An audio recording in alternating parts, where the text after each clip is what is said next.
Imagine você dirigindo seu carro à noite, com neblina, e seu farol iluminando pouco, muito fraco. É capaz de você conseguir enxergar alguma coisa? Com certeza não. Agora pensa que esse farol é o seu aparelho fotopolimerizador. A luz dele precisa atravessar as camadas da resina composta, passar pelo esmalte, passar pela dentina, até chegar lá na camada adesiva. Essa luz deve chegar de forma uniforme, caso contrário, você perderá toda a luz no seu caminho. Você estará definitivamente no escuro. E eu vou te explicar por que a escolha do seu aparelho fotopolimerizador acaba sendo tão importante e o quão é importante comprar um equipamento que vale a pena. E vamos dizer que você tenha acabado de fazer uma restauração linda no seu paciente, com resina composta, adotando marcas comerciais excelentes. Você, a princípio, visualizou, realizou o acabamento e polimento e constatou que as margens estavam perfeitas, que a resina tinha ficado invisível no dente, super natural, e o ponto de contato estava ali no lugar, dando para o paciente um sorriso completamente impecável. Só que meses depois, o paciente retorna com problemas: resina amarelada, margens completamente manchadas, sensibilidade nos dentes restaurados e o pior, partes da restauração começando a fraturar, começando a delaminar. E você acaba se perguntando, o que é que deu errado? A resposta, meu amigo,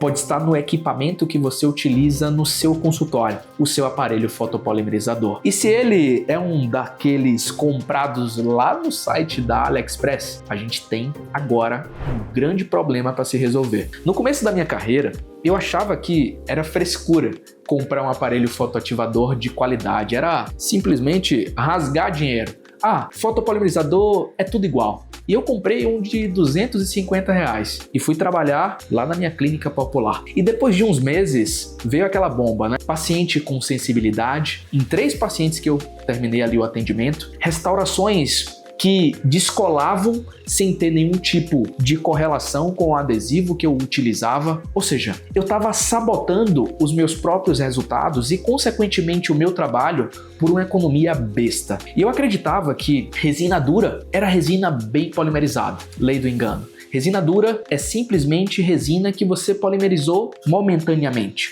Você precisa ter uma alta conversão. E como você pode evitar uma economia de curto prazo para não comprometer todo o seu trabalho clínico? Então fica comigo, porque no final desse vídeo eu vou te dar ainda uma lista dos melhores aparelhos fotopolimerizadores do mercado, aqueles que realmente valem o investimento, desde os mais em conta, os mais baratos, até aqueles que são mais custosos aí dentro da linha da aplicação na resina composta. Se você ainda não me conhece, meu nome é Rafael Sampaio, eu sou dentista, sou professor de resina composta e de odontologia estética e eu tive o privilégio de ensinar para mais de 25 mil alunos em 60 países a aplicação desse material. E tem uma coisa que eu aprendi ao longo dessa jornada, é que não adianta dominar simplesmente a técnica da estratificação da resina composta se o seu aparelho fotoativador é ruim. É por esse motivo que isso vai estar sabotando os seus resultados. A fotopolimerização, só para você entender o cenário, nada mais é do que um dos passos mais importantes para que você possa garantir a durabilidade e o sucesso das suas restaurações. E é exatamente isso que muitas vezes negligenciamos, e é exatamente isso que nós vamos explorar nesse vídeo hoje. Vamos começar simplesmente pelo básico.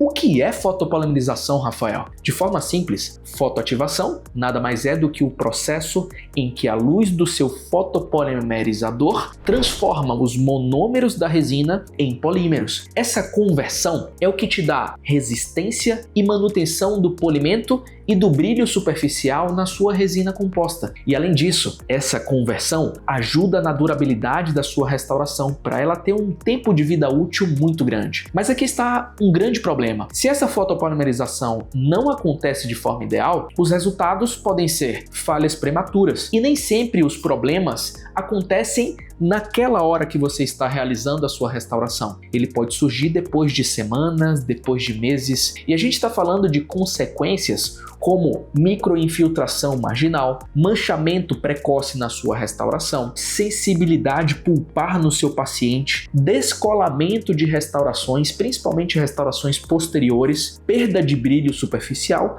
e até mesmo fratura no seu material restaurador. E sabe qual é o ponto comum em muitos desses casos? Fotopolimerização fotopolimerizadores de baixa qualidade, como aqueles que infelizmente você encontra em sites alternativos como o eBay, como o AliExpress. E para você entender mais sobre esse tema, a gente precisa mergulhar nos fatores que determinam a qualidade da sua fotopolimerização. E aqui estão os pontos que você precisa observar ao escolher o seu aparelho fotopolimerizador. O primeiro deles é a irradiância. Quanto de luz realmente o seu aparelho entrega. Irradiância é a quantidade de luz que emite o seu aparelho fotoativador. Isso, nossa, é crucial. O ideal é que o aparelho tenha pelo menos 800 miliwatts por centímetro quadrado. Se você trabalha com prótese ou com materiais que são mais espessos, talvez você precise de mais. Então alguns aparelhos, por exemplo, como o próprio Valo, permitem até mesmo você ajustar a irradiância de acordo com a situação clínica. Mas a base para que você possa trabalhar com odontologia adesiva são 800 miliwatts. O segundo ponto é o tempo de fotopolimerização versus a intensidade.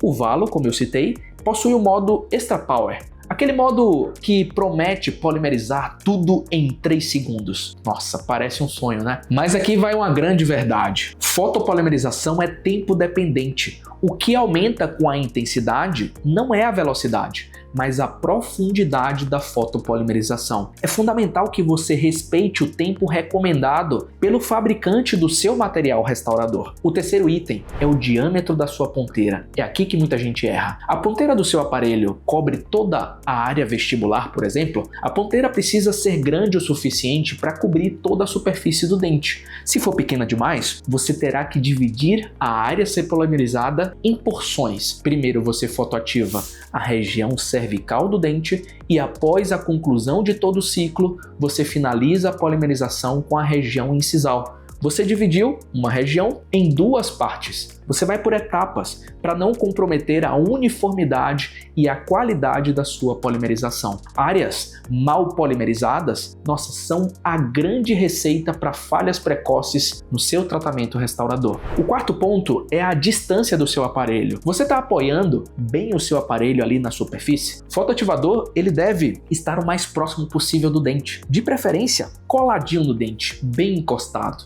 Quanto mais distante ou inclinado é o seu aparelho fotopolimerizador, menos luz vai chegar no seu material. Isso vai criar naturalmente sombras que vai impedir a sua polimerização completa. Portanto, eu tenho uma dica para te falar. Mantenha o seu aparelho bem próximo e reto com relação à superfície. E olha, cuidado ao delegar essa parte, porque eu já vi auxiliares ASBs tentando polimerizar o incisivo central número 11, mas na verdade ela estava lá no molar do lado oposto. O quinto item é o feixe de luz colimado. A luz do seu aparelho está concentrada? É uma luz que está colimada ou a luz está perdendo energia conforme aumenta a profundidade da polimerização? Isso é péssimo para restaurações profundas, sobretudo restaurações do tipo classe 2, com levantamento de margem. O ideal é ter um feixe de luz uniforme que entregue a mesma energia para todas as profundidades da sua restauração. Você já viu como esses detalhes são fundamentais para a sua prática clínica? Se essa explicação está fazendo a diferença para você, deixa o like agora mesmo nesse vídeo, assim eu vou saber que esse tipo de conteúdo técnico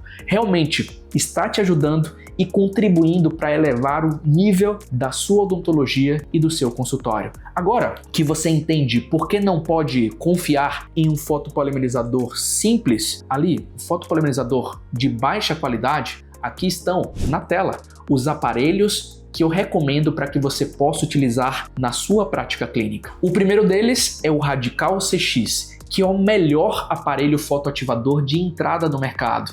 Para quem está começando a aplicação na resina composta, por exemplo, é uma baita opção.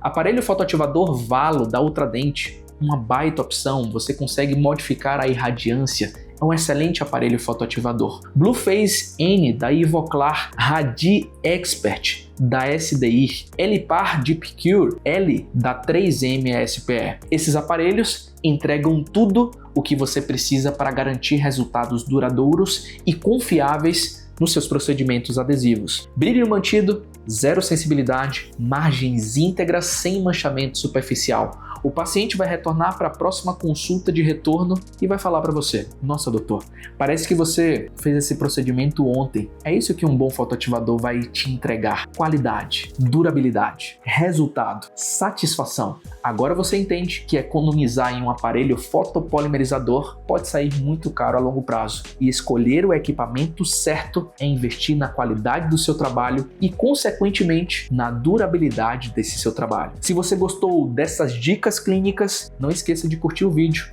se inscrever no nosso canal e aproveitar para ativar todas as notificações, porque aqui você sempre vai encontrar conteúdos de alto valor, conteúdos práticos e valiosos que vão transformar a sua visão quanto à odontologia estética de alta transformação. E como disse o grande professor Richard Price, lenda da fotopolimerização, o que você procura é um feixe colimado, como a luz de um farol apontando para a direção certa. Até o próximo vídeo. Tamo junto.